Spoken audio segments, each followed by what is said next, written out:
Good morning मेरे प्यारे बच्चों। आज हम लोग क्लास करेंगे ज्योमेट्री का पार्ट 4। जैसा कि पार्ट 3 तक आप लोग ने क्लास कर लिया होगा। पार्ट 3 हम आपको पहले से बता चुके हैं, है ना, जिसका डिस्क्रिप्शन में हमने लिंक दे रखा है। तो आज हम लोग क्लास का क्या करेंगे, पार्ट 4 करेंगे। आप लोग घर में लॉकडाउन में इतना तैयारी कर लीजिए, सब विषय का, चारों विषय का, reasoning, English, math, GK, GS, ताकि आपको कहीं से कोई दिक्कत न हो। जैसे ही वैकेंसी आता है तुरंत फॉर्म भरिए, क्रैक कीजिए। एक बार में निकालना होगा आपको, ठीक है, लेकिन मेहनत करना होगा। जो इस लॉकडाउन में मेहनत करेगा वह आगे निकल जाएगा, ठीक है। यह नहीं कि अभी लॉकडाउन खुलेगा तब पढ़ेंगे तो क्या करेंगे, कुछ नहीं, क्लास कीजिए। चलिए, हम सारा मैथ ही आपको लगभग बता देंगे, ठीक है ना। महीना 2 महीना के अंदर में सारा हमने चैनल पे लोड कर देंगे। चलिए, तो पहले हम लोग आज पढ़ते हैं पार्ट 4 का पहला सवाल। सवाल क्या कहता है समझिएगा। लिखा है चित्र में जीवा A B parallel C D है। जीवा मतलब आप समझ रहे हैं, केंद्र वृत्त का व्यास सी डी है। ए बी का मान क्या होगा, जैसा कि आपको फिगर में दिया हुआ है। क्लियर है।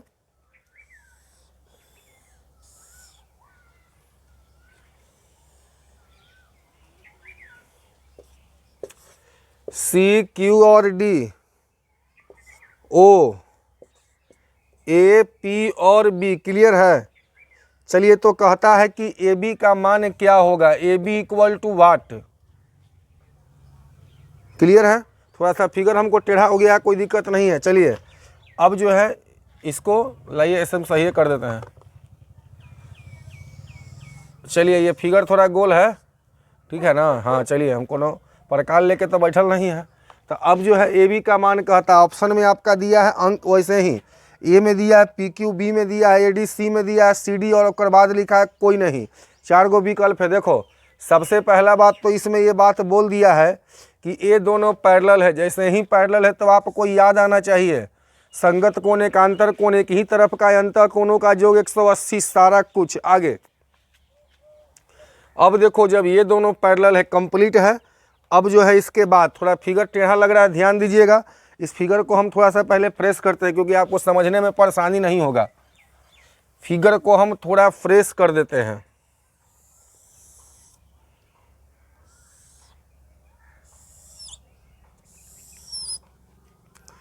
सी ए क्यू डी ओ बी और पी, क्लियर है। चलिए, ए पी बी ओ। अब देखो ए बी का मान क्या होगा। सबसे पहले इसमें समझिएगा कि ये दोनों पैरेलल है और कहता है ना कि ए डी व्यास, ये और ये व्यास है, इसका मतलब ये केंद्र है। तो ए और ये बोलो रेडियस होगा कि नहीं होगा। जब ये व्यास है तो ये रेडियस होगा पहला।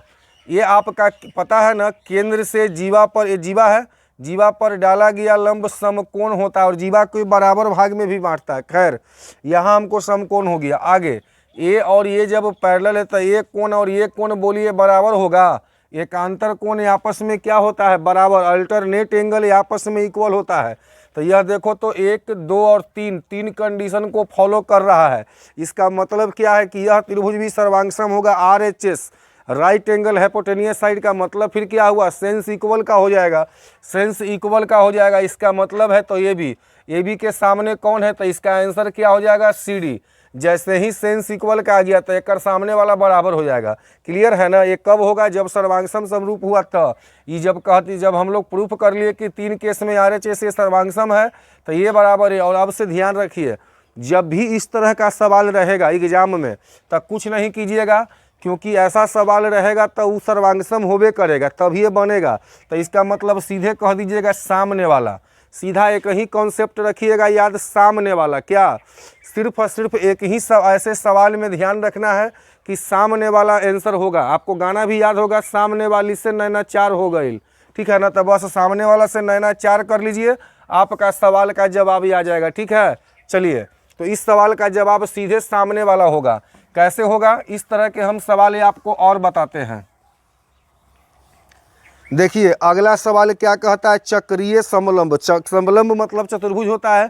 चक्रीय का मतलब एक सर्कल में, पता है आपको, एक सर्कल में जो चतुर्भुज बनता है, इस चतुर्भुज का चारों जो कोना है वो सर्कल पे क्या करेगा, टच करेगा। इसी को हम लोग कहते हैं समलंब, चक्रीय चतुर्भुज कहते हैं, ठीक है। इसमें ABCD में AB भुजा DC के समानांतर है। देखो, AB भुजा DC के समानांतर, देखो नाम दे दो, ए बी सी और डी, जब भी नाम देंगे रेगुलर देंगे। हम यहाँ शुरू किए हैं, आप यहीं से शुरू करिए, ए बी सी डी, नाम रेगुलर होगा शुरू जहाँ से भी करो, उससे कोई मैटर नहीं करता है। क्लियर। अब कहता है ए बी भुजा डी सी के, मतलब ए बी, ए वाला और ये वाला पैरेलल है, कोई बात नहीं है। और कहता है भुजा ए डी का मान क्या होगा। देखो ए वाला लाइन जो है और ये वाला पैरेलल कहता है, ठीक है। तो कहता क्या है जी, ए डी का मान क्या होगा। ए डी मतलब ए वाला पूछ रहा है क्या। तो देखो यहाँ भी ये सर्कल है, तब वृत्त होवे करेगा, केंद्र होवे करेगा, रेडियस होवे करेगा, फिर तो मतलब वही हो जाएगा। तो बस गाना याद रखना, सामने वाली से नैना चार हो गई। सीधे बोलो ए डी के सामने कौन है, तो सीधे कह दो इसका आंसर क्या हो जाएगा, बी सी।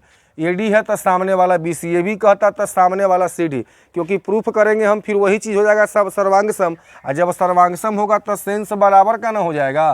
तो सीधे आप गाना याद रखना, सामने वाली से नैना चार हो गई। चलिए अगला सवाल पे आइए।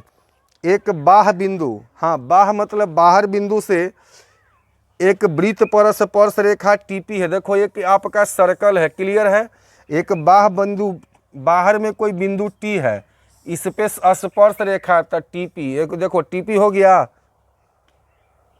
छेदक रेखा टी ए बी है, छेदक मतलब क्या होगा, छेद करते हुए तो टी ए, और यहाँ क्या होगा जी, बी हो जाएगा। तो कहता है कि वृत्त को ए और बी पर काटती है, वृत्त को ए बी पर काट दिया। एंगल ए पी बी, ध्यान देना, ए पी बी का अर्धक, ए पी बी एंगल कौन बन रहा है कर मतलब ऐसे ही ना होगा। इसका अर्धक माने आधा, ए बी को क्यू पर काटता, ए बी है ना जी, एक अर्धक माने आधा, ये बराबर बराबर इसको क्यू पर काटता है। तो कहता है ना कि रेखाखंड टीपी का मान क्या होगा। देखो सीधा सीधी बोल दिए, यहाँ भी वही सर्वांगसम वगैरह लग जाएगा, कुछ नहीं, सिंपल सामने वाला। एक मतलब कहता है टी क्यू का मान क्या होगा, टीपी का मान, तो एक सामने बोलो, यहीं तक यही ना हो जाएगा। तो सीधे बोलो ना, तो टीपी बराबर टी क्यू, क्लियर है। आमने सामने वाला आंसर होगा, दिमाग एग्जाम में नहीं लगाना है, सीधा देखो सवाल का जवाब देके क्लिक कर दो, रिजल्ट तय है, 100% आएगा। चलिए अगला सवाल पे हम आते हैं। देखिए अगला सवाल क्या कहता है। कहता है सवाल में आगे कि दो वृत्त का केंद्र O और O डैश है, एक दूसरे को अंतः बिंदु O पर स्पर्श, देखो दो गो सर्कल है, एक है O एक है O डैश, एक दूसरे को अंदर में ही टच करता है, कर मतलब ये देखिए अंतः बिंदु में अंदर में स्पर्श किया, दो वृत्त है, दोनों का केंद्र है, बड़का के केंद्र हो गया O और छोटका के है O डैश, कोई बात नहीं है। अब कहता है अंतः बिंदु P पर स्पर्श करता है, ये P है। सवाल क्या कहता है जी, उभयनिष्ठ स्पर्श रेखा PT, देखो उभयनिष्ठ स्पर्श रेखा P2, PT के बिंदु P और T, देखो P यहाँ है तो उभयनिष्ठ स्पर्श है, कर मतलब यहाँ पर आ जाएगा आपका T है तो T हो जाएगा। अब दूगो और कहता है TQ और TR खींचा गया, TQ और TR, तो देखो स्पर्श रेखा है, तो कर मतलब एगो इस पर भी तो स्पर्श बनेगा, तो ये होगा सपोज डेट Q, तो एगो इस पर भी तो स्पर्श बनेगा, तो ये क्या हो जाएगा, आर हो जाएगा। काहे कि जब दूगो सर्किल अंदरे में है तो टीपी स्पर्श दूगो और, तो एगो इस पर भी तो स्पर्श हो सकता है। अरे इसके लिए ही भले अंदर में है, बाकी इसके लिए तो स्पर्श है, इसके लिए ये स्पर्श हो गया। तो कहता है कि टीआर के मान क्या होगा। तो देखो टीआर बराबर एकदम सामने वाला होता है भाई, टीआर बराबर, ठीक है ना। तो टीआर बराबर क्या होगा, तो एक सामने ये भी है, एक सामने ये भी है, तो क्या होगा टी क्यू या टी पी। ध्यान दो टी आर का मान क्या होगा, तो बस समझ लो कि टी क्यू या टी पी, तो ये दोनों में से कोई, अब ऑप्शन में देखो टी क्यू दिया है कि टी पी दिया है, तो आपका ऑप्शन में दिया है टी क्यू, तो आंसर क्या होगा। अब एक बात बताओ, यहाँ तुमको लग रहा हो यहाँ भी वही बात होगी सामने वाला, लेकिन यहाँ पर कहोगे कि सर सर्वांगसम कैसे होगा, तो यहाँ सर्वांगसम का नहीं होगा। कौन थ्योरी चलेगा, याद करो, जब वृत्त के बाह्य बिंदु से दो स्पर्श रेखा अगर बराबर होते हैं, तो ये दोनों बराबर होते हैं क्या, वृत्त के बाह्य बिंदु से खींचा गया दोनों स्पर्श रेखा इक्वल, तो देखो तो यहाँ से पहले इसी पर देखो, तो ये दोनों जब आपस में इक्वल होगा, ये बात क्लियर है, ये दोनों क्योंकि स्पर्श है, तब चलो इसको भूल जाओ, अब बड़ा वाला में आओ, तो जब उसी हिसाब से ए और ये भी तो बराबर होगा, जब ये बराबर ए तो सब तो आपस में बराबर ना हो जाएगा, तो सीधे कह दीजिए टी क्यू। लेकिन एग्जाम में दिमाग नहीं लगाने का, सीधा सामने वाला करके चल देने का, क्योंकि अपन पास वक्त कम होता है। क्लियर है। चलिए अगला सवाल को ध्यान से समझिएगा। अगला सवाल क्या कहता है समझने का, देखो हाँ जी, अगला सवाल है, आप बस देख लो क्या होगा। कहता है कि समानांतर चतुर्भुज ABCD का भुजा AB को कहता है कि AB को E तक बढ़ाया गया। ध्यान देना, एक ये आपका समानांतर चतुर्भुज है, आमने सामने का भुजा। क्लियर है? तो देखो क्या कहता है, ABC और D। क्लियर है? ABC और D, AB को बढ़ाया गया है E तक। A और B यही है ना जी, इसको कहाँ तक बढ़ाया गया है? E तक। ABCD नाम रेगुलर दे दिए। क्लियर है? कहीं से भी नाम दो, रेगुलर दो। AB को E तक बढ़ाया गया। ठीक है, अब कहता है BE बराबर AB, तब BE बराबर AB मतलब ये दोनों बराबर है, नो प्रॉब्लम। अब कहता है तब DE भुजा DE, D देखो यहाँ E वहाँ, तो DE मिला दो, तो DE भुजा देखो सही है ना। जब दो गो नाम कह दिया PQ, तो यहाँ से वहाँ तक, AB तो यहाँ से वहाँ तक, DE तो एक मतलब कोई भी दो नाम स्ट्रेट लाइन को दर्शाता है, सीधा रेखा को, तो यहाँ से यहाँ मिला दिए। तो वही कहता है कि BC को जो है ना ये Q पर काटता है। तो कहता है Q बिंदु, ये जो Q बिंदु है वो इसको किस अनुपात में काटेगा? सिंपल सुनो, जब ये समानांतर दिया है तो बस वही बात होगा यहाँ भी, तो सीधे समझ लो कि ये बराबर बराबर काटेगा। तब बराबर बराबर का रेशियो में क्या होता है? 1:1 होता है क्या? जब ये कह दिया कि ये समानांतर था मतलब ये बराबर बराबर काटेगा। बराबर बराबर का मतलब होता है 1:, सेम ये सेम ये, तो रेशियो में क्या कहते हैं? बराबर बराबर को 1:1 कहते हैं। देखिए सवाल कहता है आपका चित्र में दो वृत्त, पहले आपका फिगर जो दे दिया हम उसको ड्रॉ कर देते हैं। सवाल में आपका फिगर दे दिया है। क्लियर है? कहता है दो वृत्त एक दूसरे को इस प्रकार काटता है, ध्यान से समझिएगा। AC, B और D, ये P पर है, ये O है, और ये क्या है जो भी हो। अब कहता है कि दूसरे को P बिंदु पर बाहता स्पर्श करता है। सही है। दो छेदक रेखा CPD और APB सही है, क्रमशः ABCD पर काटते हैं, सब सही है। AC किसके समानांतर होगा? AC ये वाला है जी। तो सीधे गाना याद रखना कि सामने वाली से नैना चार हो गई। तो AC के सामने कौन है? एकदम झटका में जवाब दो, BD कहो चाहे DB कहो, कुछ नहीं दिमाग लगाना है एग्जाम में। बस सिर्फ सब टॉपिक और सब चैप्टर को, सब विषय को तुम घर पे पढ़ोगे तो तुम्हारा रिजल्ट एक बार में से 2 बार में आ सकता है, बशर्ते तुम्हारा जुनून चाहिए। अभी मस्ती करोगे ज़िंदगी भर फिर कष्ट होगा, इसीलिए अभी बस सब विषय को पढ़ो और ईमानदारी से सब टॉपिक पर ध्यान दो।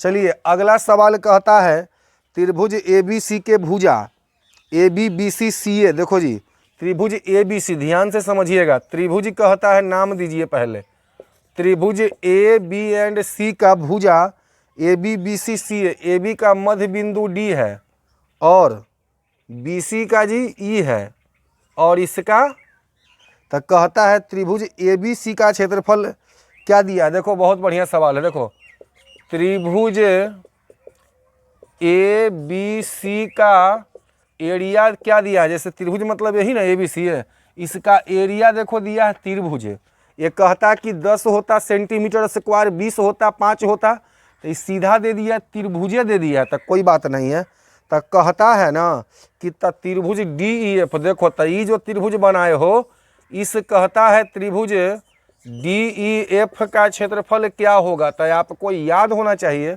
कि किसी भी त्रिभुज के मध्य बिंदु से मिलाने पर जो त्रिभुज का क्षेत्रफल बनता है वो बड़े वाले त्रिभुज का एरिया का 1/4 होता है, 4 भाग में 1 भाग होता है।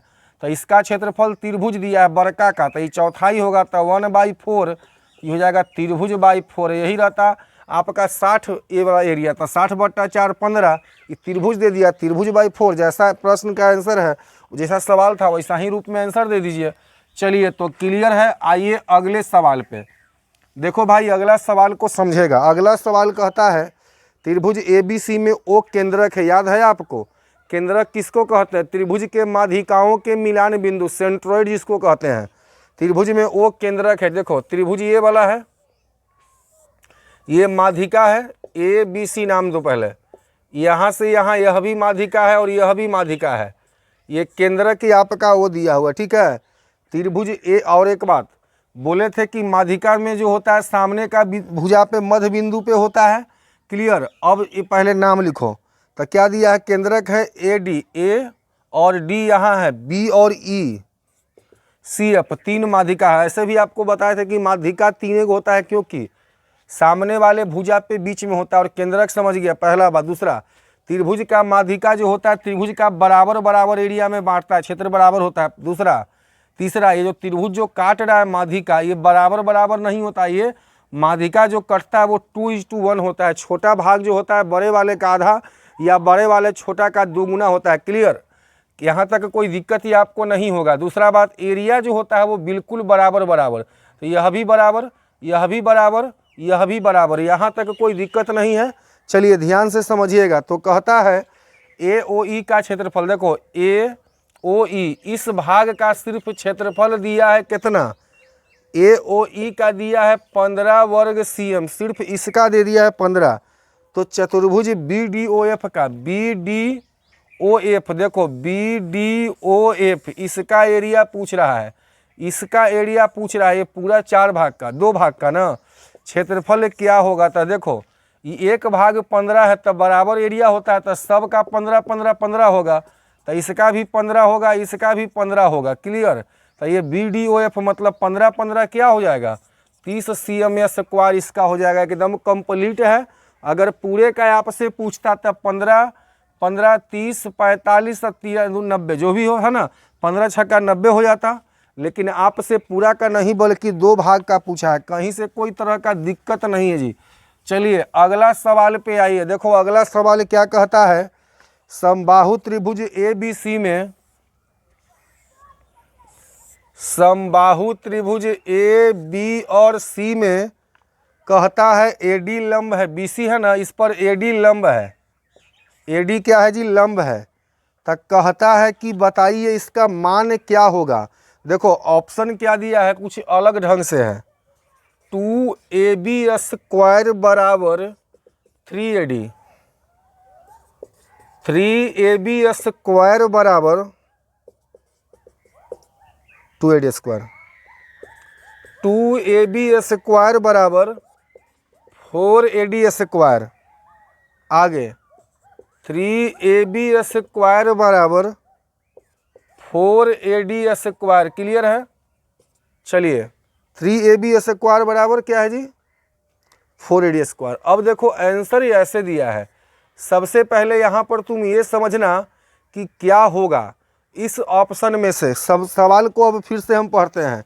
समबाहु त्रिभुज ए बी सी है, तो ए और ये तीनों भुजा मतलब क्या है जी, बराबर है, क्योंकि समबाहु त्रिभुज है, सब कोण 60 होगा। खैर उससे हमको मतलब नहीं है। अब देखो ये ऑप्शन दिया ऐसे, तो किस रूप में दिया होगा समझिएगा। तो ए बी सब में प्रयोग किया है, एडी सब में। एडी आखिर है क्या भाई, ए बी तो खैर भुजा है, एडी ऊंचाई है क्या, बिल्कुल एडी ऊंचाई है। तो हम पढ़ते हैं समबाहु त्रिभुज की ऊंचाई बराबर क्या होता है, √3/2 गुने भुजा। क्लियर है। समबाहु त्रिभुज का ऊंचाई क्या होता है, √3/2 गुना भुजा, सही है ना। और उसका क्षेत्रफल क्या होता है, √3/2 गुना भुजा 4 होता है ना जी। चलिए सवाल को अब समझिएगा एक बार फिर से। चलिए सही है, तो √3/2 गुना भुजा, क्लियर है। उसका एरिया होता है √3/4 गुना भुजा का स्क्वायर ना, ये ऊंचाई है। चलिए समबाहु का आपको पता होगा, लिख भी दिए थे बुक में। अब देखो √3/2 भुजा क्या लिखोगे, ए सी, क्योंकि सब बराबर, A C A B S B C, तुम तीनों में से कोई भी लिख सकते हो, लेकिन हमको जिसमें देगा उसी में लिखेंगे ना। तो ए बी का प्रयोग किया तो हम भुजा ए बी लिख देते हैं, ठीक है। तुम बी सी भी लिख सकते हो, बट वहाँ बी सी में थोड़ी ना दिया। चलो ऊंचाई दिखो एडी है तो एडी लिख दो, क्लियर। अब यहाँ क्रॉस गुना करो तो 2ad बराबर क्या हो जाएगा, √3ab, ठीक है। 2 क्रॉस गुना करो, ad बराबर ऊंचाई दिया है ना, ऊंचाई के रूप में था इसलिए हम ऊंचाई लिख दिए, ये हो गया। लेकिन सवाल तुम्हारा जो है वो तो स्क्वायर में है, तो क्या दिक्कत है यार, स्क्वायरिंग कर दो बोथ साइड, क्लियर। तो करो इसको स्क्वायर, तब 4ab², देख लो जब तुम स्क्वायर करोगे तो क्या आ जाएगा, 4ab²। हाँ चलिए, तो ये आपका क्या है, क्रॉस गुना करो तो ये एडी ना है जी, तो हो जाएगा आपका एडी, ठीक है। ये वैसे ही छोड़ दो, 2ad बराबर √3ab, क्रॉस गुना करो तो क्या हो जाएगा। अब इसको हम सवाल देखिए स्क्वायर में, तो स्क्वायर करो तो 2 के स्क्वायर 4, क्या हो जाएगा, AD का स्क्वायर बराबर, क्या इधर भी करोगे ना तो √3 के स्क्वायर 3, AB का स्क्वायर AB स्क्वायर, ठीक है, तो 3AB स्क्वायर आप 4AD स्क्वायर। एक मतलब देखिए तो ये वाला है क्या, तो बस सिंपल सा है, हमारे दिमाग में इसलिए आया ये कॉन्सेप्ट ऊंचाई, क्योंकि ये सवाल ऊंचाई में दिया हुआ है। चलिए कोई प्रॉब्लम नहीं है, अगले सवाल पे आइए। अगला सवाल क्या कहता है समझिएगा, देखिए सवाल को समझते हैं हम लोग। सवाल कहता है कि एक समबाहु त्रिभुज की परित्रिज्या 8 है, तो त्रिभुज का ऊंचाई क्या है। समबाहु त्रिभुज का परित्रिज्या आपको पता है, फिर से हम बता देते हैं, ध्यान दीजिए। परित्रिज्या और ये अंतः त्रिज्या जो होता है ना, वो समबाहु के ही सेंस में होता है।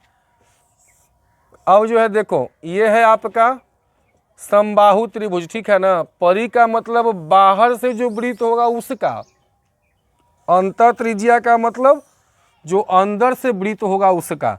नॉर्मली परित्रिज्या का मतलब समबाहु त्रिभुज के बाहर से वृत्त परि, अब अंदर से तयंत, लेकिन ये समबाहु के रिस्पेक्ट में होता है। क्लियर। कभी कभी आपका समकोण भी देगा तो वो मेंशन रहेगा आगे। अब कहता है इसका परित्रिज्या, पहले फार्मूला आपको याद है, परित्रिज्या का R बराबर फार्मूला क्या होता है, A/√3, ठीक है, परित्रिज्या का। और अंतः वृत्त का जो यही रेडियस ना है जी, ये रेडियस है, ये थोड़ी है, ये हो जाएगा ना, ये वाला यहाँ से यहाँ केंद्र, ये हो जाएगा परिधि से यहाँ तैयार हो गया। तो परिवृत्त का त्रिज्या का फार्मूला A/√3, और अंतः का जो त्रिज्या होता है वो A/2√3, मतलब 1/2 होता है। अंतः वृत्त का त्रिज्या परिवृत्त का आधा होता है, ठीक है, क्योंकि इसमें 2 लिख दिए सिर्फ। क्लियर। यही आपका अंतः वृत्त का रेडियस है, परि का। आखिर ये A क्या है, तो A आपका समबाहु त्रिभुज के भुजा को कहते हैं। क्लियर है।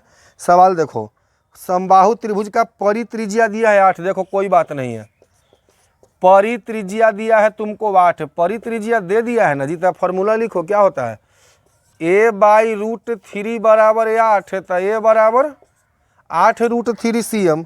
तो सवाल में क्या कहता है कि बताइए इस त्रिभुज का ऊंचाई क्या है। अब ध्यान से समझिएगा, कहता है इस त्रिभुज का ऊंचाई क्या होगा।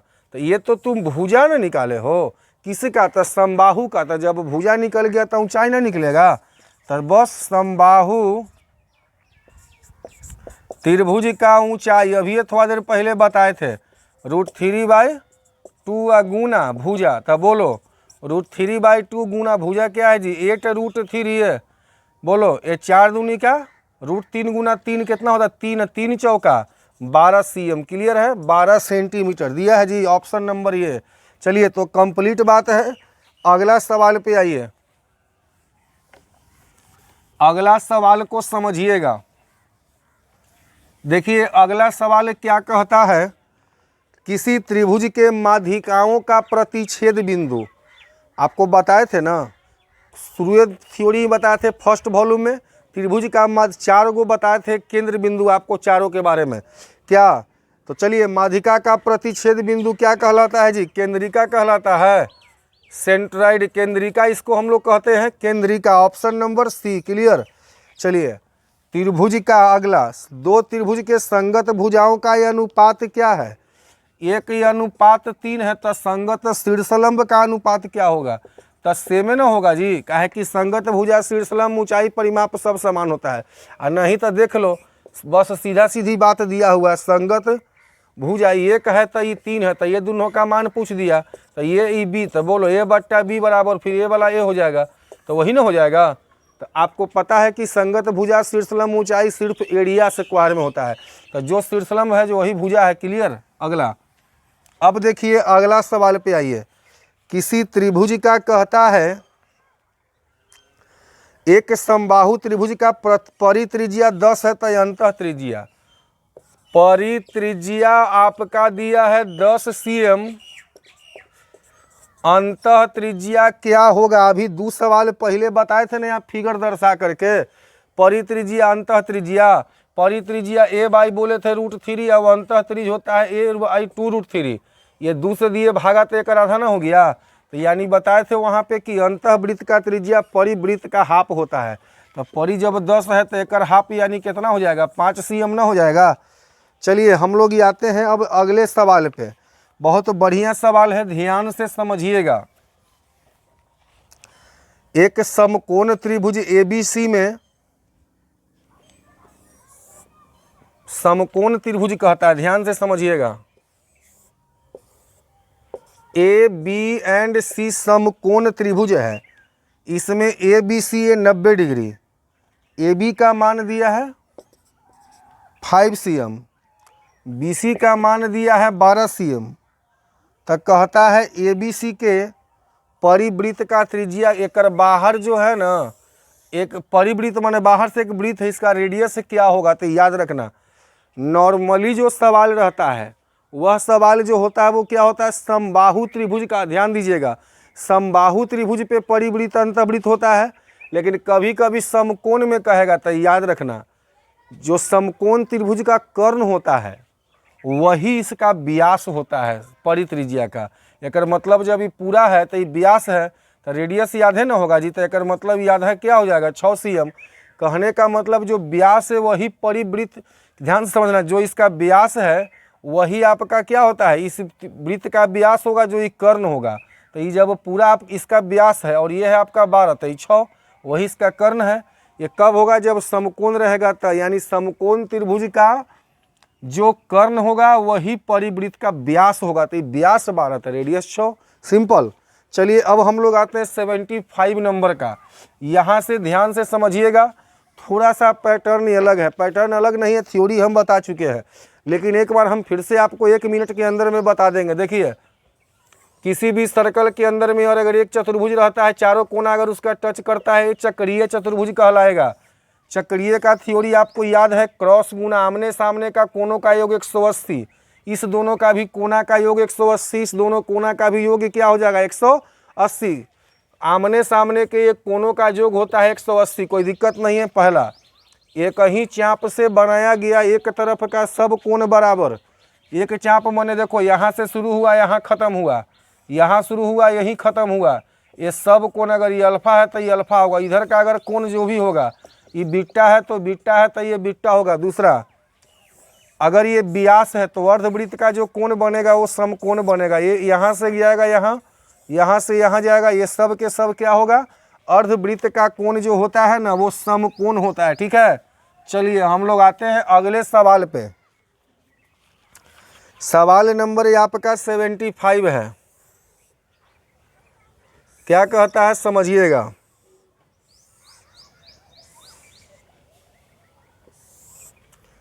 नंबरिंग किया है A, B, C और D।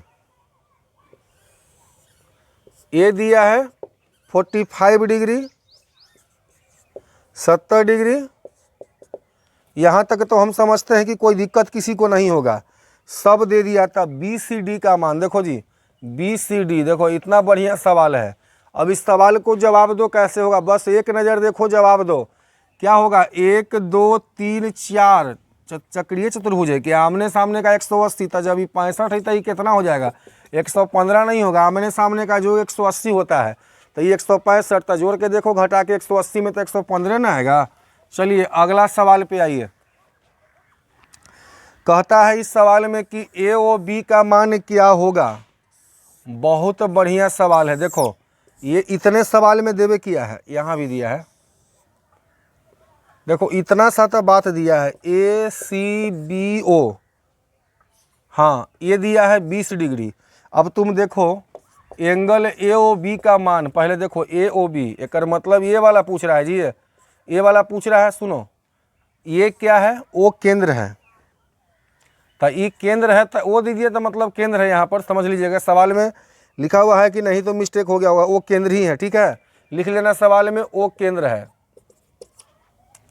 तो जब ये केंद्र है तो ये और ये रेडियस है कि नहीं है, है।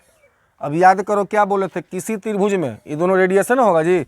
वृत्त के केंद्र से परिधि पर टच करने वाला सभी लाइन रेडियस होता है।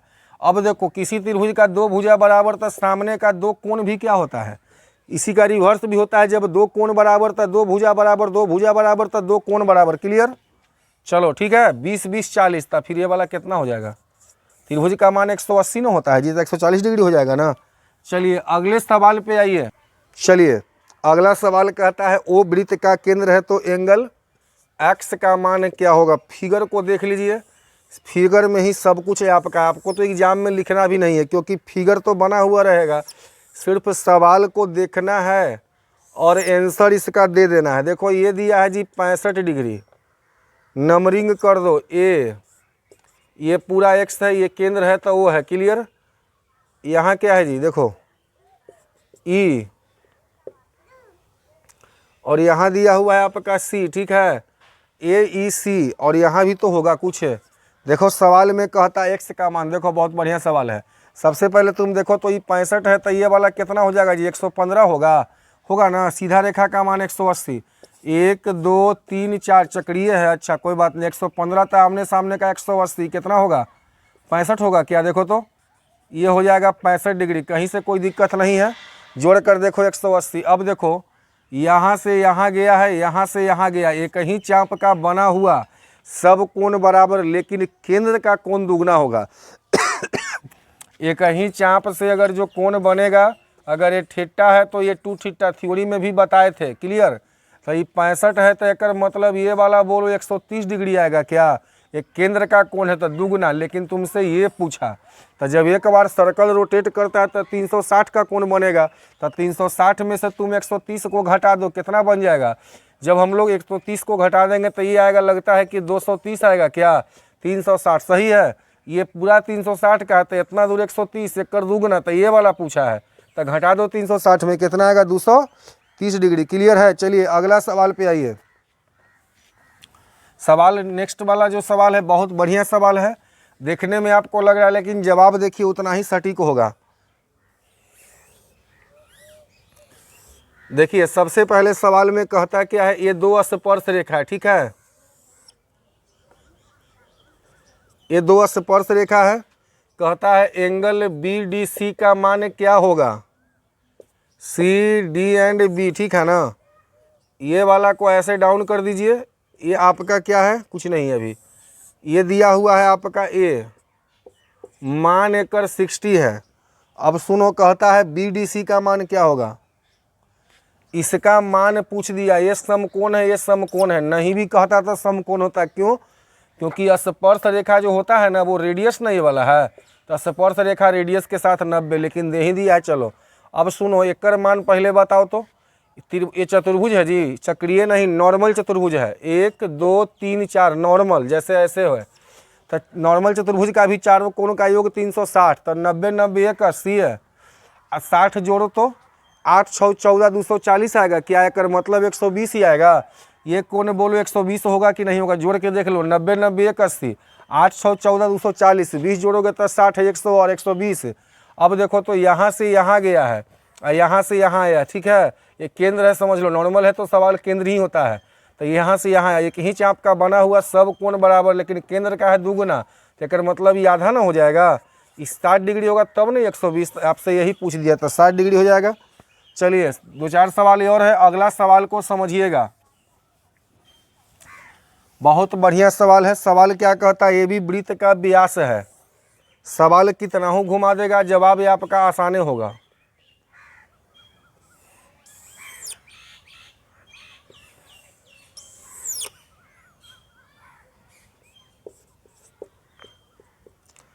चालीस डिग्री, यहाँ देखो केंद्र है, केंद्र यहाँ नहीं है, यहाँ दिया है, थोड़ा सा हट के दिया है चौराहा से। अब जो है ए और डी और बी या सी, क्लियर ना। तो कहता है सी डी बी का मान क्या होगा, C D B, angle C D या बी, एक मतलब सी डी बी ये वाला है जी। देखो तो अब सुनो, ए बी वृत्त का व्यास एकदम कंप्लीट है। जब ये वृत्त का व्यास है तो यहाँ से यहाँ अर्धवृत्त का कोण बोलो समकोण होता है जी। ये व्यास है तो इस समकोण 90 डिग्री, तो इस त्रिभुज का मान बताओ, 9 4 13 130 है, तो कितना हो जाएगा, त्रिभुज का तीनों कोणों का मान 180 ना, तो ये 50 होगा क्या। देखो तो 50 40 90 90 81, क्लियर। चलो इसका तो तुम मान बता दिया क्योंकि ये 90 40। अब देखो इसका चाहिए, यहाँ से सोचो तो यहाँ से यहाँ गया और यहाँ से यहाँ गया, क्लियर है, यहाँ से यहाँ और यहाँ से यहाँ, एक ही चाप का कोण है, एक जगह शुरू हुआ खत्म वहीं, एक ही चाप का सब कोण बराबर। जब ये 50 डिग्री तो ये भी क्या डिग्री हो जाएगा जी, क्लियर है। चलिए अगला सवाल पे हम आते हैं। ए बी बराबर ए सी,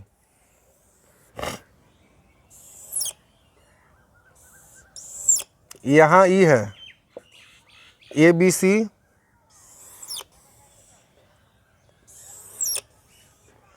देखिए कहता है ए डी 50, इतना दूर तक 50 है, इधर नहीं है जी, सिर्फ इतना ही दूर 50 है, 50 डिग्री।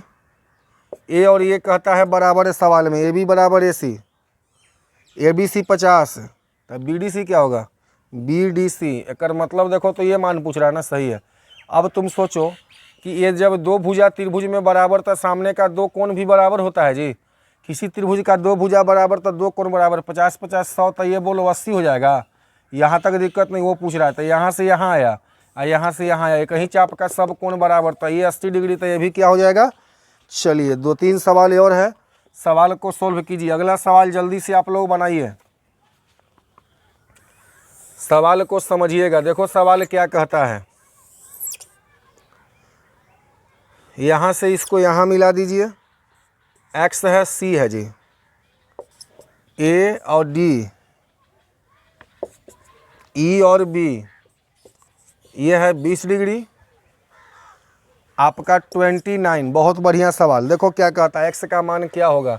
याद है आपको, किसी त्रिभुज का जब एक भुजा को बाहर बढ़ाते हैं तो ये जो मान होता है, ये अल्फा तई बीटा तई दोनों के जोड़ के बराबर होता है जी।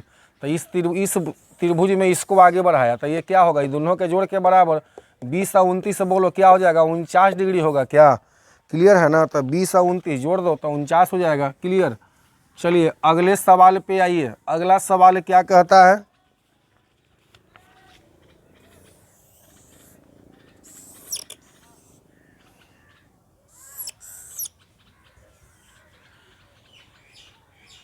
ट्वेंटी 40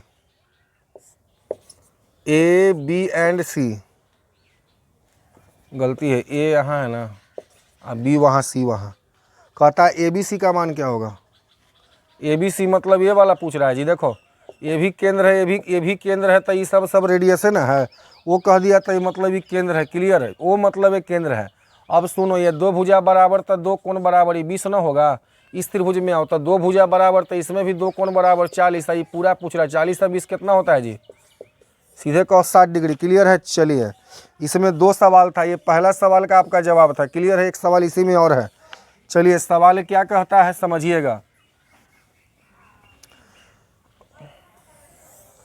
सवाल को समझिएगा।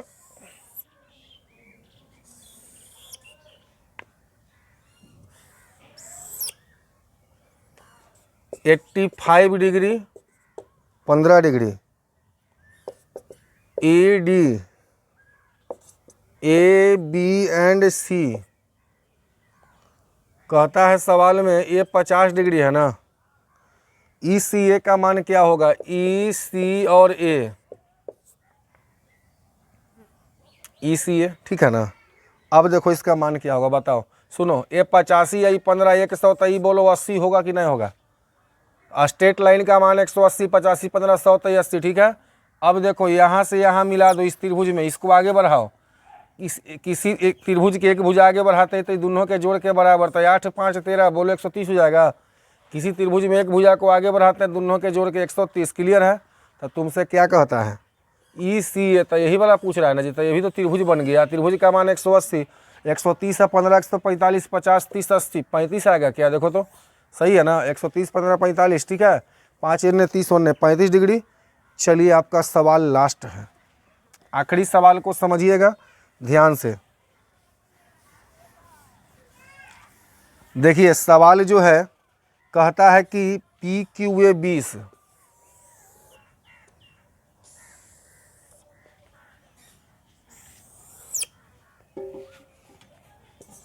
Q O P X and A, ठीक है। चलो ए दे दिया वहाँ पे, ये तुम्हारा एंगल दिया है क्या डिग्री जी, 20 डिग्री। तो कहता है पी क्यू ए का मान 20, तब पी ए क्यू का क्या होगा, पी ए क्यू ये वाला पूछ रहा है जी, x डिग्री का। सुनो सबसे पहला बात तो आपको पता है ना कि स्पर्श रेखा है तो ये रेडियस है, स्पर्श रेखा के साथ रेडियस 90 ना होता है जी, तो ये हो गया 90 डिग्री। 9 2 11 कितना 110, तो ये क्या डिग्री हो जाएगा 70 डिग्री। ऑप्शन में देखो दे दिया सी नंबर में, ध्यान से समझना। ये है 90 2 11 120, तो ये कितना हो जाएगा 70 डिग्री। उम्मीद करते हैं कि आपका ये पार्ट 4 भी समझ में आ गया होगा। आपको इतना बढ़िया दुनिया में कोई नहीं समझाएगा, हम ही समझावे करेंगे। हमको भगवान वरदान न दिए है इसीलिए। चलिए तो ठीक है, शेयर ज़रूर करना, अगर अच्छा लगता है तो सब्सक्राइब तो करिए लिए हो। इसको आगे भी अपने दोस्तों को फॉरवर्ड करो, टेलीग्राम, इंस्टाग्राम, फेसबुक, हर चीज़ पर भेजो और हमको बताओ कि कहाँ दिक्कत है, क्या करना चाहिए। हम उस कमी को दूर करेंगे, क्योंकि स्टार्टअप है, हम लोग गांव में ही शुरू किए हैं, क्योंकि कम से कम तुम लोग को दिक्कत ना हो। तो उम्मीद करते हैं कि सारा क्लास तुम लोग को समझ में आता है, तो कम से कम कमेंट करके बताओ कि समझ में आता है, और नहीं आता है तो लिखिए कि नहीं आता है और क्या करना चाहिए हमको, सारा कुछ कमेंट कीजिए। आज हम उम्मीद करते हैं कमेंट आएगा आप लोग का। Thank you, God bless, love you all.